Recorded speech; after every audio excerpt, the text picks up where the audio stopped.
दुखद खबर सामने आ रही है। पूर्व केंद्रीय मंत्री और पूर्व जेडीयू अध्यक्ष शरद यादव का निधन हो गया है। शरद यादव की बेटी ने खुद ट्वीट करके उनके निधन की ये जानकारी यहां पर दी। शरद यादव का गुरुग्राम के अस्पताल में निधन हुआ है। इलाज उनका यहां पर चल रहा था, लेकिन ये दुखद खबर आ रही है। जेडीयू के पूर्व अध्यक्ष शरद यादव अब नहीं रहे। उनकी बेटी ने इस खबर की यहां पर पुष्टि भी की है। 75 साल के वो थे और 75 साल की उम्र में शरद यादव ने अंतिम सांस यहां पर ली है। नीरज हमारे सहयोगी ज्यादा जानकारी के लिए। नीरज, पूर्व केंद्रीय मंत्री शरद यादव थे, जेडीयू के पूर्व अध्यक्ष रहे। उनकी बेटी ने खुद इस दुखद खबर की जानकारी ट्वीट कर दी। देखिए, सबसे अहम बात यह है कि आज ही दोपहर तक उनकी तबीयत ठीक थी। दोपहर के बाद थोड़ी तबीयत में खराबी हुई, फिर उन्हें फोर्टिस अस्पताल ले जाया गया और वहीं निधन हुआ है। आधिकारिक तौर पे जानकारी फोर्टिस अस्पताल की तरफ से थोड़ी देर बाद दी जाएगी, ऐसी खबरें आ रही हैं।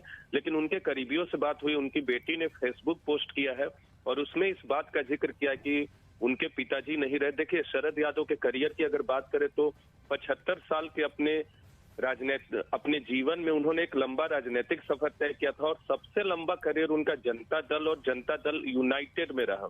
जबलपुर से 1974 में पहली बार लोकसभा के लिए जीते थे और बहुत कम लोग जानते होंगे कि 1981 में जब राजीव गांधी अमेठी से उपचुनाव जीते थे, लोकसभा में पहुंचे थे, तब भी शरद यादव लोक दल के टिकट पे उस सीट से तब हारे थे।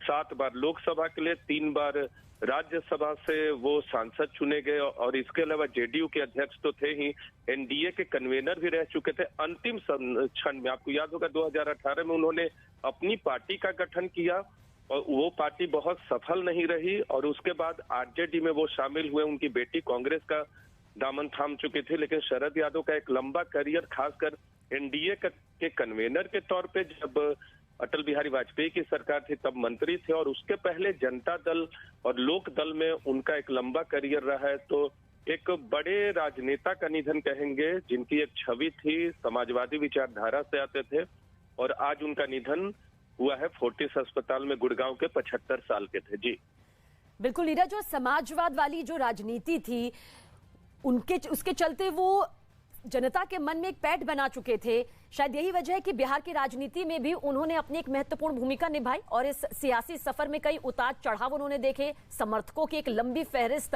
हमेशा उनके साथ यहां पर रही है।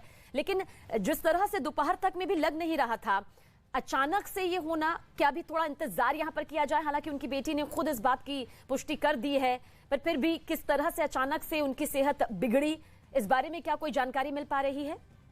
देखिए, बिल्कुल उनके करीबियों से अब से थोड़ी देर पहले बातचीत हुई। इस फेसबुक पोस्ट के आने के बाद उनकी तरफ से बताया गया कि दोपहर तक ठीक थे, छतरपुर में रह रहे थे। हालांकि किडनी से जुड़ी परेशानियां उन्हें होती रहती थी। जब अपने यहाँ दिल्ली में जब लुटियंस दिल्ली में रह रहे थे तब भी उन्हें कई बार शिकायतें होती रही थी। जब हमारी भी मुलाकात उनसे होती थी और कई बार तो कुछ महीने हमें इंतजार करना पड़ा उनकी तबीयत खराब होने की वजह से।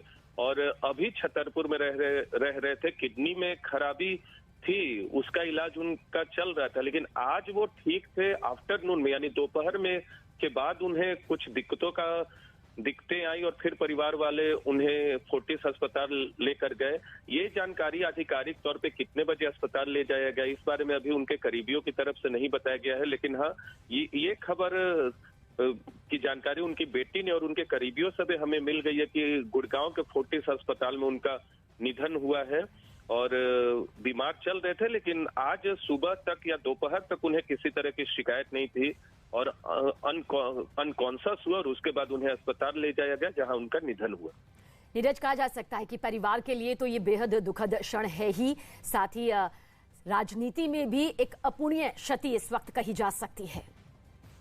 देखिए, बिल्कुल इसमें कोई दो राय नहीं। उसका अंदाजा आप इसी बात से लगा सकते कि मध्य प्रदेश से चुनाव जीते थे, उत्तर प्रदेश से चुनाव लड़े, बिहार के मधेपुरा सीट से 4 बार हारे भी और 4 बार जीते भी। राज्यसभा में जिन पार्टियों में रहे उसका प्रतिनिधित्व किया जेडीयू, जो कि एनडीए की एक महत्वपूर्ण, ज्यादातर वर्षों तक अलायंस में रही थी, तब एनडीए के कन्वेनर थे।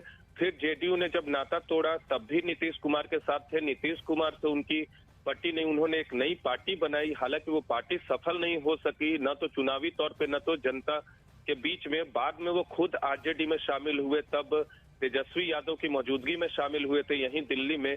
लेकिन एक लंबा राजनीतिक करियर समाजवादी विचारधारा को आगे बढ़ाने में लोक दल से लेकर जनता दल से लेकर जयप्रकाश नारायण ने उन्हें पहली बार जबलपुर से जब वो चुनाव लड़े थे, हल्दर किसान का जो चुनाव चिन्ह था, पहला टिकट उन्हें दिया था उस चुनाव चिन्ह पे और वहां से वो जीते थे, दूसरी बार भी जीते थे।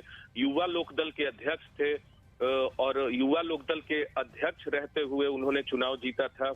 और आप उनके राजनीतिक व्यक्तित्व का, राजनीतिक जीवन का अंदाजा इसी बात से लगा सकते हैं कि अगर कोई भी नेता संसद में 10 बार, 7 बार लोकसभा के लिए और 3 बार राज्यसभा के लिए पहुंचता है तो उनके राजनीतिक छवि का अंदाजा लगा सकते हैं। और अभी हाल के वर्षों तक उन्होंने विपक्ष को जोड़ने की खूब कोशिश की कि विपक्ष एकजुट हो। विपक्ष 2019 के लोकसभा चुनाव में, 2018 में जब उन्होंने अपनी पार्टी का गठन किया जेडीयू से अलग हटकर, तो उनकी कोशिश थी कि 2019 के लोकसभा चुनाव में विपक्ष को जोड़कर मौजूदा सत्तासीन पार्टी और सत्तासीन सरकार को चुनौती दी जाए। हालांकि उसमें वो कोई कामयाब नहीं हो सके और अंतिम तौर पे खुद आरजेडी में शामिल हो गए और उनकी बेटी कांग्रेस में शामिल हो गई। लेकिन हाँ, उनकी पुरजोर कोशिश थी कि एक विपक्ष की आवाज हो और किसी भी लोकतंत्र में विपक्ष की आवाज का महत्व होता है।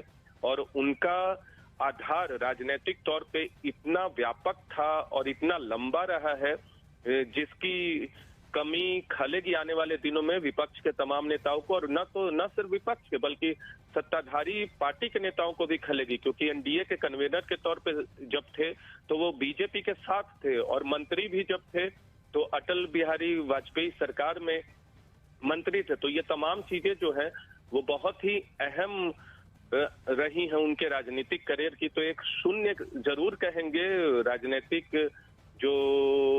राजनीतिक जीवन उनका रहा है और राजनीतिक जीवन में उनसे जुड़े जो लोग हैं, उन्हें जो जानते, उनके लिए एक शून्य जरूर है। और अब लगातार दूसरे नेताओं की तरफ से जैसे जैसे आधिकारिक तौर पे जानकारी आएगी या जैसे जैसे खबरें उनके करीबी नेताओं तक पहुंच रही है तो उनकी तरफ से श्रद्धांजलि भी आएगी। लेकिन एक बड़ी क्षति कह सकते हैं, बीमार चल रहे थे, राजनीतिक सक्रियता उतनी अब नहीं थी, लेकिन उन्होंने पिछले लोकसभा चुनाव तक ये भरपूर कोशिश की थी कि विपक्ष को एकजुट किया जाए और इसी मंशा से अपनी राजनीति को उन्होंने अभी तक जारी रखा था। लेकिन अब वो हमारे बीच में नहीं है।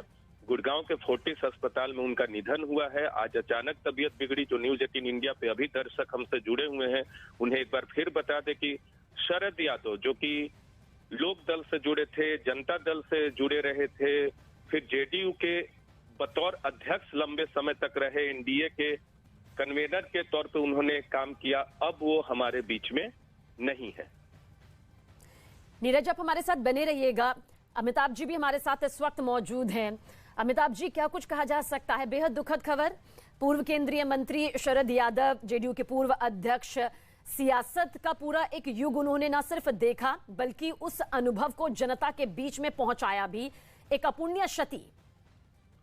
बिल्कुल अपूर्णीय क्षति। एक समाजवादी नेता, एक ऐसा नेता जिसने कई पीढ़ियों की राजनीति यहाँ पर देखी है। कांग्रेस राज को खत्म करके जब इमरजेंसी के बाद जब जनता पार्टी का राज आ रहा था तब शरद यादव एक युवा नेता के रूप में काफी सक्रिय थे। उसके बाद जब आपको याद होगा वीपी सिंह जब कांग्रेस से लड़कर अलग हुए थे, वीपी सिंह, तब उनकी सरकार बनी थी। उस समय शरद यादव केंद्र में मंत्री बने थे। शरद यादव का एक लंबा करियर रहा है राजनीति का। मध्य प्रदेश के जबलपुर से उठकर इंजीनियरिंग की पढ़ाई करके वो देश की राजनीति में आए और बिहार से चुनाव लड़कर जीते। मध्य प्रदेश से पढ़ाई की। अमिताभ जी, रोकना चाहेंगे, जेडीयू नेता राजीव रंजन जी भी हमारे साथ मौजूद हैं। राजीव जी, एक अपूर्णीय क्षति राजनीति में यहाँ पर हुई है। हालांकि लग नहीं रहा था कि अचानक इस तरह से चले जाएंगे शरद यादव। क्या कुछ आप कहेंगे? देखिए, उनकी सेहत पहले से बेहतर हुई थी और राजनीतिक क्षेत्रों में उनकी सक्रियता भी बढ़ी थी, इसीलिए ये अत्यंत दुर्भाग्यपूर्ण है और स्तब्धकारी घटना है। भारतीय राजनीति में समाजवादी आंदोलन के पुरोधा के तौर पर जो उनका 4.5 दशकों का सफर है, आज वो भले ही ठहर गया, लेकिन अलग अलग जो जीवन के पड़ाव और उससे जो लोग भी उनके साथ जुड़े रहे हैं, उनके गहरे संस्मरण उनके साथ जुड़े रहे और जो भी उनसे जुड़े उन्होंने जीवन भर उनके साथ रिश्ता बनाए रखा है। तो निसंदेह हम लोगों ने अपना अभिभावक हुए और बिहार के साथ तो निसंदेह उनके रिश्ते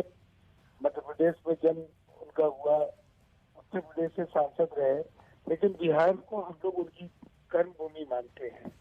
अब बिहार के साथ जो उनका गहरा जुड़ाव था, उनकी कमी बराबर खले। एक अनुभवी नेता, एक ऐसे नेता जिन्होंने अपने अनुभव को जनता के बीच में भी पहुंचाया। राजीव जी, क्या कुछ कहा जा सकता है? अपुण्यक्षति तो यहाँ पर है ही, लेकिन एक सियासी, एक राजनीति के उस युग को उन्होंने देखा और समझा।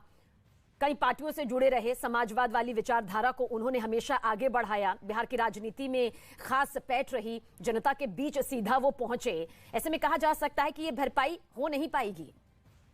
निसंदेह नहीं हो पाएगी, इसलिए कि 1989 का चाहे लोकसभा का चुनाव रहा या 90 में जब यहाँ जनता दल की सरकार बनी, उत्तर प्रदेश में मुलायम सिंह जी मुख्यमंत्री हुए, यहाँ लालू जी मुख्यमंत्री हुए, इन सभी फैसलों में शरद जी की भूमिका बेहद महत्वपूर्ण थी। एक साथ उनके वीपी सिंह से भी बहुत अच्छे रिश्ते थे, देवीलाल जी के तो अत्यंत करीब थे, और नीतीश कुमार जी, लालू जी, मुलायम सिंह जी, इन सबों के साथ जो समाजवादी नेतृत्व का जो शिखर था, उसके बीच वो सेतु का काम करते रहे, और धीरे धीरे कहीं न कहीं इन राज्यों में काफी मजबूत बुनियाद समाजवादी मूल्यों का उन्होंने डालने का प्रयास किया।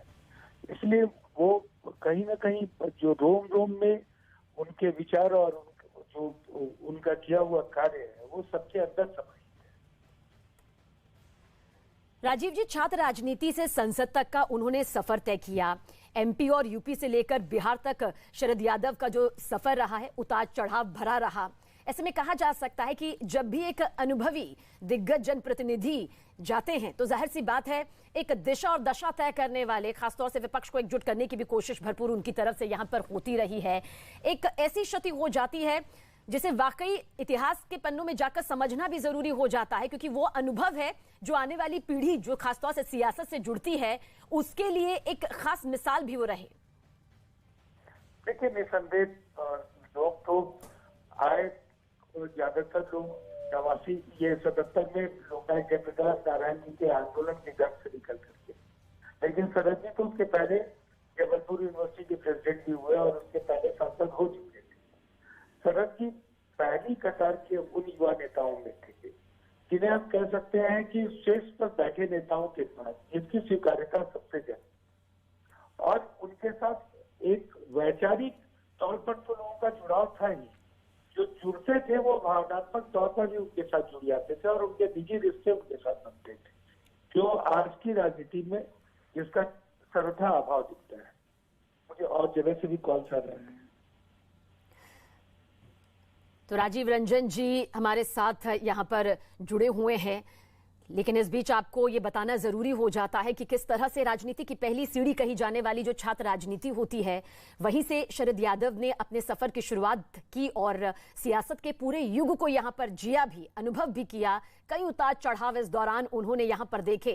मध्य प्रदेश और यूपी से लेकर बिहार तक का उनका ये सफर जो है वो कई उतार चढ़ाव भरा रहा, लेकिन कभी भी उन्होंने हार नहीं मानी, बल्कि और निखरते चले गए और मजबूती के साथ यहाँ पर दिखते चले गए। नीरज हमारे साथ मौजूद हैं। नीरज, क्या कुछ यहाँ पर कहेंगे? वो सफर आज आंखों के सामने आ रहा है जो उन्होंने तय किया है, जो ये बताता है कि इस सफर को कभी भूला नहीं जा सकता है। देखिए, बिल्कुल सफर को भूला नहीं जा सकता, और जिस तरह से उन्होंने कांग्रेस की सरकार तत्काल 74 में जब जेपी मूवमेंट था, तब कांग्रेस की सरकार के खिलाफ जयप्रकाश नारायण ने जिस आंदोलन को चलाया था और उसमें उन्हें जबलपुर से टिकट दिया था 74 में, और तब वो जीते थे। हल्दर किसान चुनाव चिन्ह हुआ करता था, और मैंने थोड़ी देर पहले आपको बताया कि वो पहले ऐसे नेता थे, पहले उम्मीदवार थे जो उस चुनाव चिन्ह पे जिनको जयप्रकाश नारायण ने चुना था। तब के वक्त में जयप्रकाश नारायण का शरद यादव को चुनना ये अपने आप में साबित करता है कि उनकी शख्सियत तब कैसी रही होगी। और इतने लंबे राजनीतिक करियर में 74 से पहले थोड़ा और उस समय से लेके अब तक करीब 50 वर्षों का राजनीतिक करियर था। 2020 से 19-20 से थोड़े कम सक्रिय थे, 2019 तक बहुत सक्रिय थे। उन्होंने कोशिश की थी कि एक बार फिर विपक्ष को एकजुट किया जाए। और देखिए, उनकी राजनीति को अगर देखिए, कभी कांग्रेस के खिलाफ अपनी राजनीति करने वाले, फिर बीजेपी के साथ चलने वाले समाजवादी विचारधारा वाले नेता, जिनका एक राजनीतिक जो विस्तार था वो कई राज्यों तक था। मध्य प्रदेश, उत्तर प्रदेश और बिहार से तो चुनाव लड़ा था, लेकिन इसके अलावा कई विपक्षी दलों के नेता उन्हें पसंद भी करते थे। और फिर एक वक्त ऐसा आया कि भारतीय जनता पार्टी के साथ सरकार में भी रहे, लेकिन उसी सरकार के खिलाफ विपक्ष को एकजुट करने की कोशिश की। तो कह सकते हैं कि सत्ता सभी पार्टियों के साथ, जो देश की मुख्य धारा की दो राजनीतिक पार्टियां हैं, उनके खिलाफ विपक्ष को एकजुट करने की कोशिश उन्होंने बार बार की अपने राजनीतिक जीवन में। और लेकिन अब वो हमारे बीच नहीं रहे, तो विपक्ष के लिए एक बड़ी क्षति कह सकते हैं, भारत के राजनीति के लिए एक बड़ी क्षति कह सकते हैं। कुछ समय से बीमार जरूर चल रहे थे, शारीरिक तौर पे भी वो कमजोर दिख रहे थे। अंतिम क्षणों में, अपने राजनीतिक जीवन के अंतिम क्षणों में कह सकते हैं, अपने जीवन के अंतिम क्षणों में उन्होंने आरजेडी का दामन थामा था और आज उनका निधन हुआ गुड़गांव के फोर्टिस अस्पताल में। लेकिन भारतीय राजनीति के लिए अपूरणीय क्षति कहेंगे शरद यादव के निधन को।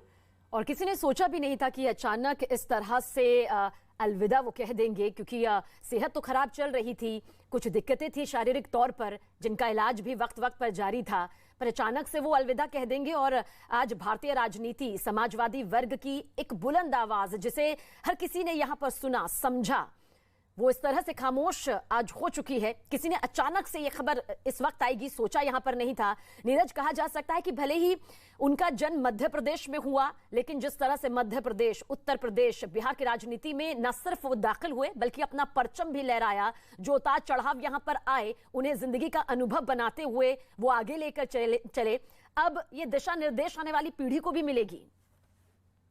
देखिए, बिल्कुल, देखिए, एक बात उनके बारे में कह सकते हैं कि जब भी सत्ताधारी पार्टी मजबूत हुई और जब ये विपक्ष में थे, तो विपक्ष को मजबूत करने में इन्होंने अपना एक अहम योगदान दिया। चाहे कांग्रेस के खिलाफ या फिर भारतीय जनता पार्टी के खिलाफ भी इन्होंने अपनी राजनीति को जारी रखा और हर बार, ज्यादातर बार सफल हुए। हालांकि अपने राजनीतिक जीवन के अंतिम क्षणों में या जीवन के अंतिम क्षणों में मैंने बार बार बताया कि वो सफलता हासिल नहीं कर पाए। अपनी पार्टी का गठन तो किया, लेकिन पार्टी से जिस तरह की उम्मीदें थी वो पूरी नहीं हो पाई। लेकिन समाजवादी विचारधारा के थे, लोक दल, जनता दल यूनाइटेड और एनडीए के साथ जिस तरह से केंद्र में सरकार चलाई। और थोड़ी देर पहले मैं जिक्र कर रहा था कि किसी भी नेता के राजनीतिक करियर की अगर बात करें, शरद यादव या दूसरे कोई भी ऐसे नेता जिन्होंने संसद का सफर 10 बार तय किया हो, 7 बार लोकसभा के लिए और 3 बार राज्यसभा के लिए, 3 राज्यों से, जो हमारी जानकारी है 3 राज्यों से तो उन्होंने चुनाव लड़ा। और 1981 का थोड़ी देर पहले हमने जिक्र किया था, जब अमेठी से राजीव गांधी उपचुनाव में जीतकर लोकसभा में पहुंचे थे, तब लोक दल के टिकट पे ये शरद यादव चुनाव हारने वालों में से थे। तो इनकी राजनीतिक अहमियत का अंदाजा इसी से लगाया जा सकता है कि करीब 50 साल का राजनीतिक करियर था। अलग अलग वक्त में, अलग अलग परिस्थिति के हिसाब से, जो देश की परिस्थिति थी उस हिसाब से इन्होंने विपक्ष में रहते हुए या कई बार सत्ता में रहते हुए देश की राजनीति में अपना योगदान दिया। और चाहे आज की राजनीति की भी अगर बात करें तो सत्ताधारी पार्टी के नेता हो या विपक्ष में जो बड़े नेता हो, वो शरद यादव के योगदान को भारतीय राजनीति में नहीं भूल सकते।